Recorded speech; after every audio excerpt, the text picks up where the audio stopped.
I am Gemma, and I never believed in love or marriage. My parents' relationship never showed genuine affection and pure intentions. They were together just for the sake of us, their children.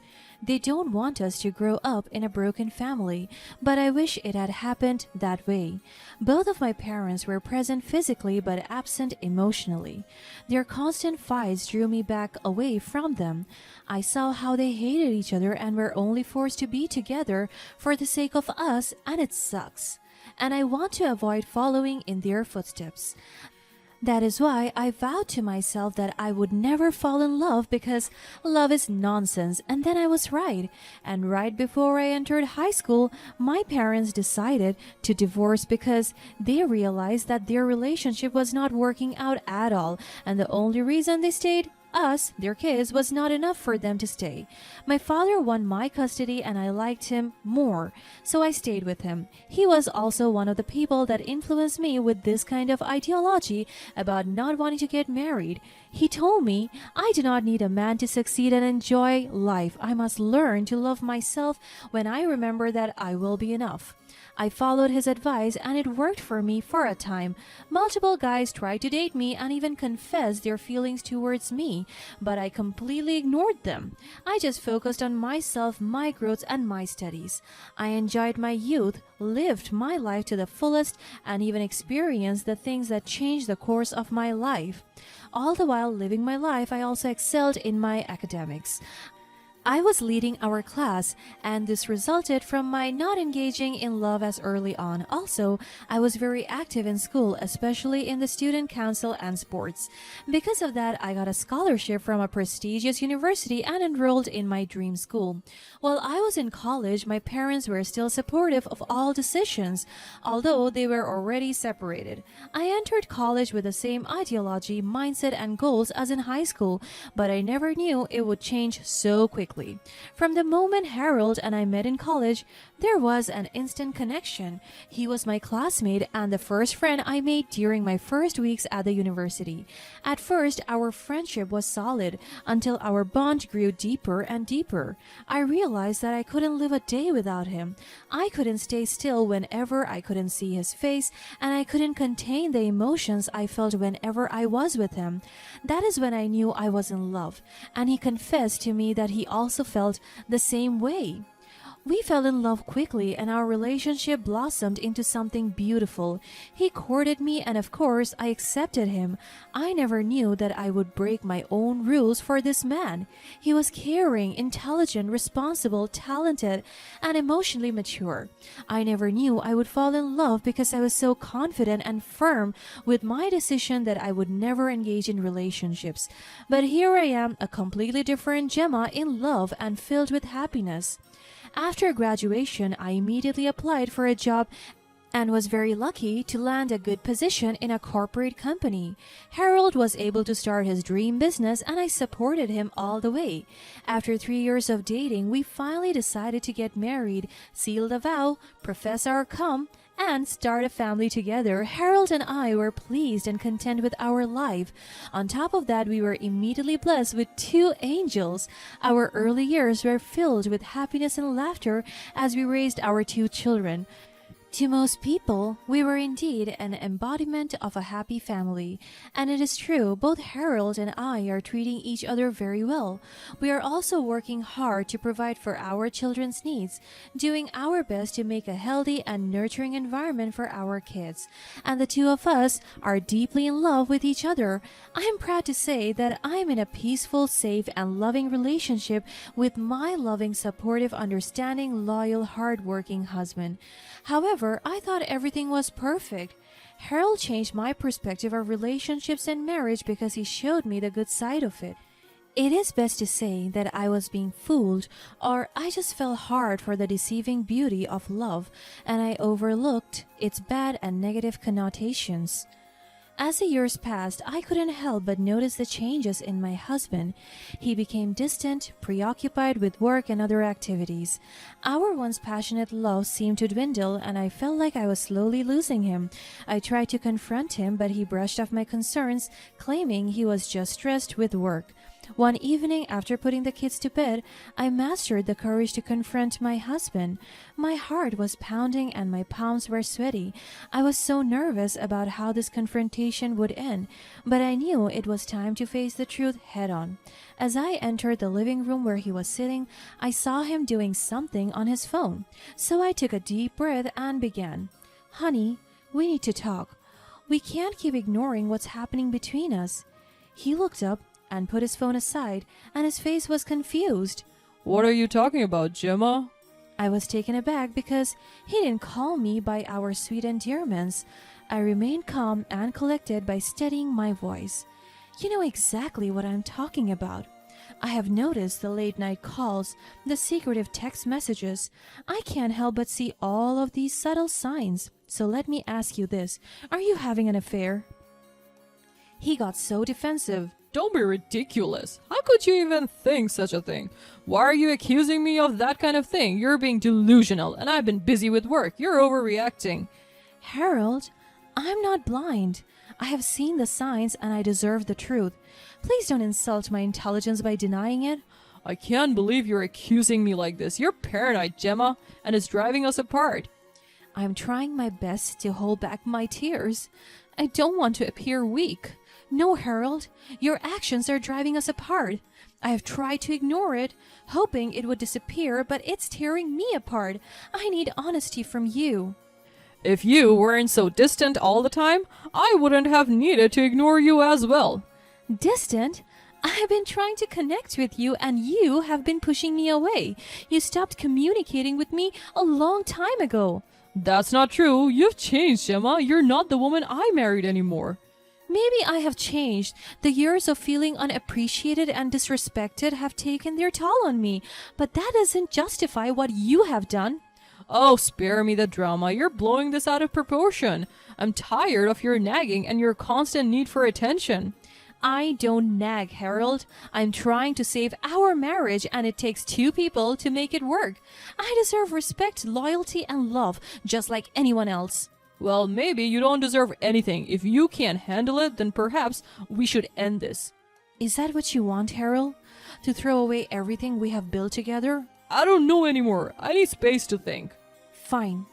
Take your space, but remember, our children deserve better than this. They deserve a father who respects their mother and a role model who shows them what love truly means. Harold stormed off, leaving me in tears and filled with emotions. His denial and anger only confirmed what I already knew in my heart. As much as it hurt, I couldn't force him to change or admit his mistakes.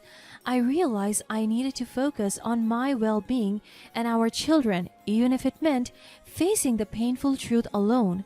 And after a few months after that confrontation, my husband blatantly revealed to me his affair with one of his employees, Diane. I was hurt because he told me about it as if he only showed me good news. He was not even bothered about what I would feel. Diane is my girlfriend. I like her, and your existence won't stop me from dating her. Just look at her. She's sexy and pretty. Unlike you, you're ragging and sagging. You're slowly becoming old and, well, ugly. I couldn't help but cry from his remarks. I was right all along. The truth of Harold's affair with Diane unfolded gradually, piece by painful piece. It started with slight, subtle hints, late-night phone calls. He quickly ended when I walked into the room, secretive text messages that he would promptly delete.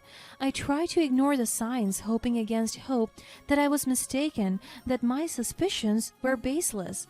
But deep down, I knew something was amiss. One day, I stumbled upon a receipt for an extravagant gift not meant for me. My heart sank as I realized it was for Diane, and it was then that my world began to crumble. He is giving all his towards her and slowly neglecting his own family. My struggles grew more intense as I tried to accept the betrayal. I grappled with a whirlwind of emotion, hurt, anger, and confusion. I couldn't fathom how Harold could throw away our years of love and commitment for someone else. Yet, I couldn't bring myself to end things with him. I am thinking about the pain that my children would experience, the same level of pain that I experienced when my parents separated. The fear of shattering our family, of tearing our children apart, kept me silent. I endured his callous remarks about Diane, how she made him feel alive again, as though our years together meant nothing.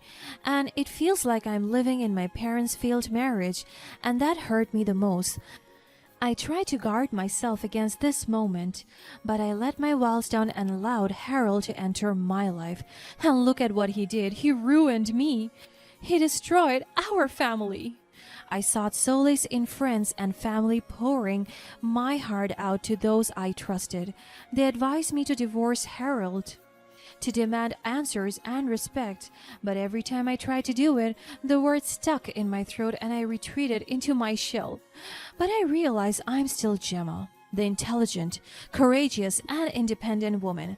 I knew I couldn't confront him directly. He was too adept at twisting the truth and manipulating me into feeling guilty. So I devised a plan secretly, taking small steps towards my revenge. I opened a new bank account, seeking financial independence to protect myself and my children. As I charged all expenses to our shared account, I felt empowered, knowing he would be the one left to deal with the financial consequences. The struggle to control my emotions was real, but I had to remain composed, especially in front of the kids. One day he confronted me, bringing his luggage items with him. My heart skipped a bit. Is he going to leave? What about the children? I complied with whatever he said. I kept quiet so he could stay with us because I didn't want the children to live in a broken household. I swallowed my pride for almost everything. But instead, he threatened me with a divorce, demanding my money and trying to push me into submission. And that's when I made my move. He told me that he was going on an overseas trip with the love of his life and that they would spend and celebrate their anniversary in Hawaii. The audacity of this man. He had some thick skin on his face. I couldn't stand his arrogance and disrespectful behavior any longer. My children and I deserved better. So handling him the account details, I watched as he and Diane flew off to Hawaii, thinking they were about to enjoy the spoils of their deception. But little did they know that their paradise was about to become a nightmare. As Harold discovered his emptied account and overwhelming debts, panic and desperation consumed him. He called me pleading for help, but I stood firm, holding the divorce papers as a testament to my newfound strength. I know I messed up, Gemma. I made a terrible mistake, and I'm sorry. I'll end things with Diane, I promise. Just give me another chance. Harold, you have had plenty of chances. You chose to disrespect our marriage and our family. I can't forget what you did, and I can't trust you anymore. Please, I don't want to lose you. I love you, Gemma, and I love our kids. I made a stupid mistake, but I can change. We can work on this together. I wish you had thought about that before you betrayed me. I have spent years trying to make this marriage work, but I can't do it alone anymore. I deserve better. I know. I was a fool, but I'm willing to do whatever it takes to make things right. It's too late for that, Harold. You had your chance and you chose to throw it away. I can't live with constant doubt and uncertainty, wondering if you will ever hurt me again. Please, Gemma, think about our kids. They need both of us together. We can go to counseling. We can work through this. I have already made my decision, Harold. I have been living with this pain for too long, and it's time for me to put myself and the kids first. You deserve this because you did this to yourself. Own up to your mistakes and suffer the consequences. I'm sorry. I know you are, but that won't change what happened. Just leave us alone. I signed the papers with a heavy heart, feeling a mixture of sadness and triumph. I had taken my revenge, and while it might not undo the pain he caused me, it was a step towards healing and rebuilding my life. In the aftermath, I embraced my struggles and grew from them. I learned I was more vital than ever imagined and deserved respect and happiness. My children may never fully understand the depths of our ordeal, but I knew that by breaking free from a toxic relationship, I was giving them a chance to witness the resilience and courage of their mother. Though the scars of this chapter in my life would remain, they reminded me of the strength I found within myself. As I moved forward, I embraced the uncertainty of the future with hope and determination, ready to embark on a new journey where I was the author of my own story. In the aftermath of the divorce, life was challenging, but I was determined to create a new path for myself and my children. The wounds from the betrayal were still fresh, but I refused to let them define me. Instead, I focused on healing and rebuilding my life step by step. One of the most formidable hurdles was explaining the situation to our children. I knew I couldn't shield them from the truth forever, but I wanted to protect them from the harsh reality until they were old enough to understand. I spoke to them with love and gentleness, carefully choosing my words to avoid unnecessary pain. Though it was difficult, they surprised me with their resilience and understanding. As time passed, I discovered an inner strength I hadn't known existed. I threw myself into new hobbies and interests, reconnecting with old friends and making new ones. Slowly, I rebuilt my support network, leaning on those who stood by me during my darkest days. In self-discovery, I found a passion for helping others who had experienced similar heartbreak and betrayal. I started attending support groups and counseling sessions where I could share my story and offer a listening ear to those who needed it. Turning my pain into a source of strength and empathy was cathartic. On the other hand, Harold had to face the consequences of his actions. The debt he incurred and the repercussions of his arrogance came crashing down on him like a tidal wave. While I took no pleasure in his struggles, it was a humbling experience for him. I hoped that through this ordeal, he would understand the pain he had caused others and, more importantly, himself. As the years passed, I became more comfortable with my newfound independence. The scars from the past began to fade, and I started to find happiness in the little things. The love and laughter of my children became my driving force, and I was determined to create a loving, stable home for them. Through it all, I never lost sight of the importance of forgiveness and letting go. Holding on to bitterness and anger would only weigh me down, so I worked on forgiving Harold not for his sake, but for my peace of mind.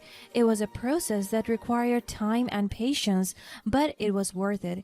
In time, Harold and I settled into a civil co-parenting relationship. Our interactions were cordial and centered around our children's well-being. I no longer needed to seek revenge. The best revenge was living a happy and fulfilled life without him. My journey was far from easy, and there were moments when I stumbled and doubted myself. And with the support of my loved ones and the strength I discovered within, I overcame every obstacle in my path. Looking back, I realized that the betrayal and humiliation I endured had been a catalyst for personal growth. It taught me the value of self-respect, the power of resilience, and the beauty of embracing life's uncertainties. While I wouldn't wish such pain on anyone, I couldn't deny that it had shaped me into the person I had become. Today, I stand tall as a survivor of a broken marriage and my doubts and fears. I am grateful for the lessons learned and the second chance at happiness that life has given me. As I move forward, I do so with hope, grace, and the knowledge that I am the author of my destiny, and that, my friends, is the real triumph of my story.